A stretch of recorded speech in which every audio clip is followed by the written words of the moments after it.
to shift gears a little bit and talk about gaming. So gaming is one of the most important mediums in the world, so much so that Netflix said that Fortnite was one of its biggest competitors. But gaming is also fusing with many other types of entertainment, like music. How much more will gaming and the kind of expertise that goes into creating games be an integral part of media companies' futures? What do you think about that, Mohammed? Yeah, I think it's very interesting to people. Why would Netflix say that Fortnite is one of their biggest competitors? At the end, it's a war for screen time on your mobile phone.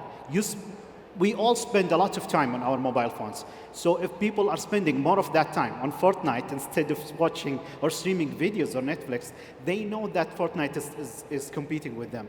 It's, it's one world at the end. It's all forms of entertainment. But there is a reason why gaming is the most fun and most loved form of entertainment, because it's interactive. It's fun. People want to engage with each other. But Netflix knows that, and that's why Netflix actually launched their gaming services in the app, in the same app that you stream videos. Now you can play games. And they said many times that they're serious about their gaming content, and they want to engage gamers. One of the strategies that they did to attract gamers to their network is they went and made movies and animated series based on popular video games like The Witcher, like Castlevania, and they were very successful. So gamers are there, gamers are using Netflix. So how about I put the games themselves on Netflix so I can have the gamers stay more on Netflix? So it's a war of creating content, it's a war for screen time. Everyone's trying to do, if gaming is popular, I'll do gaming in my network. So everyone is engaged in this.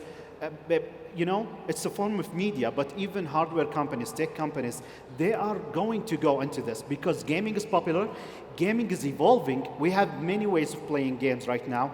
No one would imagine, maybe 10 years ago, that you can play a game like Fortnite on your mobile phone. That's something that I only play on my TV. And also, we did not expect to, play social media videos on our TV or have a service like Netflix many years ago. If I can pick any movie I want at any time and use it on my TV. So it's screen time, whether it's on TV, whether it's on mobile phone. So gaming will be an integral part of many companies going forward. All the big companies are involved one way or another in gaming. And I think that's going to continue and even become bigger in the next few years. That's really interesting, and I never quite thought of it that way. So what really does the future of advertising look like? So early web ads were basically like magazine pages on a screen. So are we at a point where the nature of advertising will evolve into something we can't imagine today? It certainly can't stay the same. Ali, what do you think? If I can tell you what advertising will look like in 10 years, honestly, I would be surprised. But one thing is for sure is that consumer habits and technology is evolving very fast, and technology historically has been a big enabler for advertising. And big questions such as what's going to be the future, or augmented reality, virtual reality, or even metaverse are big question marks. How they will impact our lives, and therefore how that will impact or could impact advertising. One thing is for sure is that advertising is here to stay, and the importance of advertising will keep on growing. With a simple reason is that we've never been exposed to so many brands.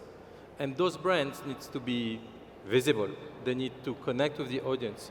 They need to tell a story to be remembered. And that's going to be through advertising. So advertising platforms and publishers will need to shift, and they started doing so from being just windows to being solution providers, right? And providing solutions through data analytics, through actionable insights, really being able to help brands to achieve their objectives. And technology will come into that, slowly, based on consumer acceptance.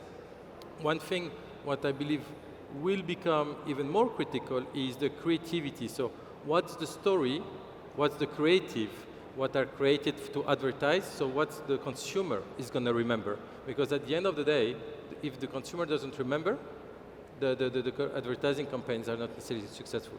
Absolutely. And Chris, I would love to hear what you have to say. Okay, so you're talking about the future.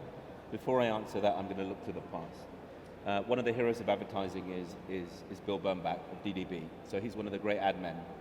And one of his famous lines talks about the unchanging man. And the warning he was giving us is to say, listen, media changes, the world changes around us, but human beings don't.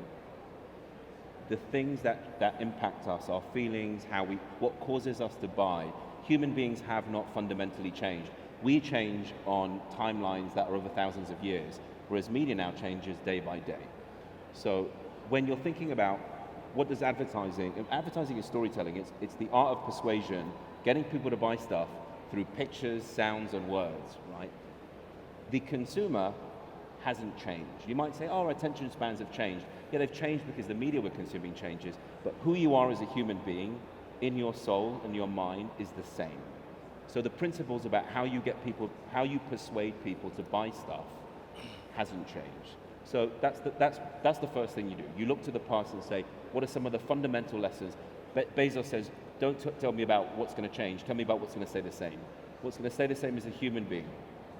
Now, when you look at the media channels that are available, that are being consumed, they are fundamentally changing, right? So you're trying to tell stories using advertising, and in the past, you would have a 30-second spot or a 60-second spot on TV, which held people's attention. Now, we don't have that luxury anymore. So, and also the way that you measure advertising is changing too. So one of the things that we're really, really paying a lot of attention to at Omnicom, the company I work for, is we're looking at all the different media platforms and we're saying, yes, they all have different ad products that command reach and you can measure frequency. But the one thing that we're now starting to look at is something called attention. And what I mean by attention is not all ads are created equal, in that you have certain ad platforms that are of the same size, but that little ad spot, that small window that you have to make a slight change in someone's mind about how they feel or think about your brand is different. And what we're seeing now is we're doing a lot of original research in the field of attention, where we use eye tracking technology to measure how much active or passive attention people are paying when they spend time on Facebook, Twitter, Spotify, on the open internet. And it's surprising the differences that you see. So I think for me, when it comes to the future of media planning, that's where our attention is now shifting to say, look, and this research has resulted in our clients shifting budget from different channels that they thought were on the surface performing really, really well, but they had that you have choices to make. You can say, I can put my money here or here, and they seem on the surface to be very similar ad platforms. But when you look at the amount of seconds that each ad unit commands, there is a big difference. YouTube is a great example of this, which is it's a platform that does command a lot of attention. So that's why it's a great branding medium. But you have other platforms that on the surface look like they're enormous. They're great consumer platforms. They're good for the consumer, but when it comes to selling ads or pushing ads that are effective, maybe not quite as good.